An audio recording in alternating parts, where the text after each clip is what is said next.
Welcome to steno dictation. Dictation 5 second बाद शुरू होगा।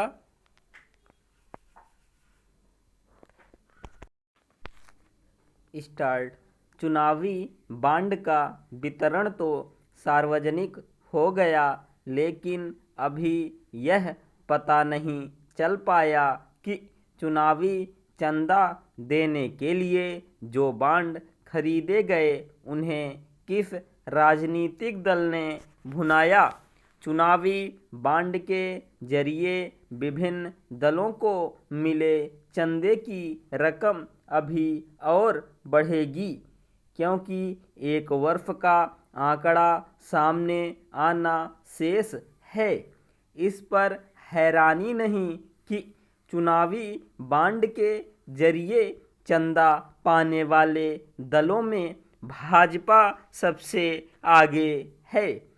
केंद्र के साथ अनेक राज्यों में सत्तारूढ़ होने के कारण ऐसा होना स्वाभाविक है, लेकिन यह एक पहेली सी है कि केवल एक राज्य में शासन करने वाली तृणमूल कांग्रेस तो चंदे की रकम के मामले में दूसरे स्थान पर है, लेकिन 3 राज्यों में सत्तारूढ़ कांग्रेस तीसरे स्थान पर। इसका कारण कुछ भी हो, लेकिन यह ठीक नहीं कि चुनावी बांड के जरिए भारी भरकम चंदा देने वालों में कुछ ऐसी कंपनियां भी हैं जिनका कामकाज सवालों के घेरे में रहा है और जो प्रवर्तन निदेशालय अथवा आयकर विभाग की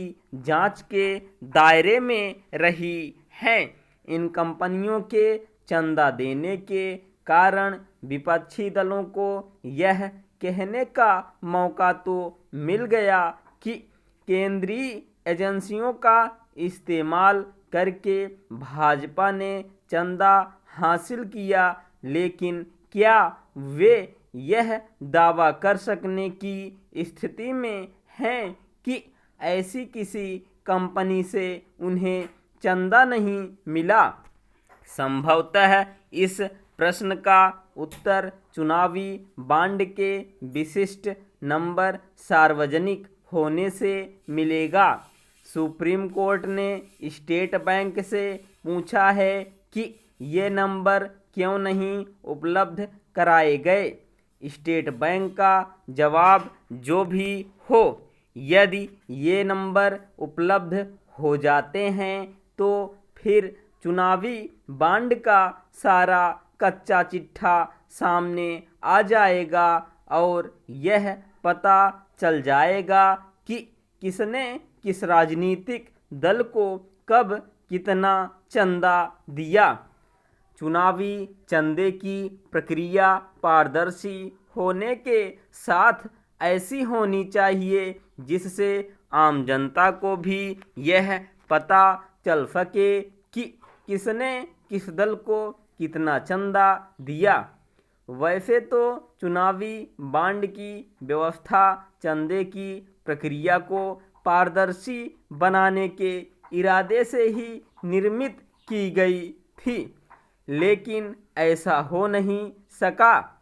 इसी कारण सुप्रीम कोर्ट ने चुनावी बांड की व्यवस्था खत्म कर दी, लेकिन फिलहाल कोई नहीं जानता कि भविष्य में चुनावी चंदे का लेन देन किस तरह होगा।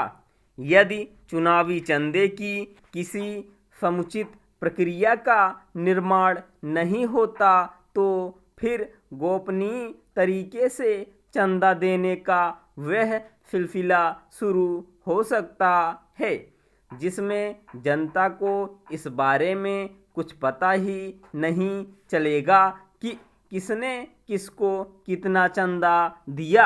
इससे भी खराब बात यह हो सकती है कि राजनीति काले धन पर आश्रित हो जाए।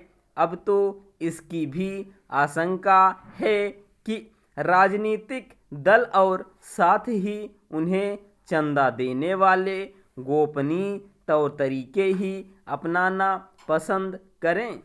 चुनावी बांड को लेकर आरोप प्रत्यारोप के शोर में यह ना भूला जाए तो अच्छा कि चुनावी चंदे की नीर छीर प्रक्रिया का निर्माण आवश्यक है। स्टॉप।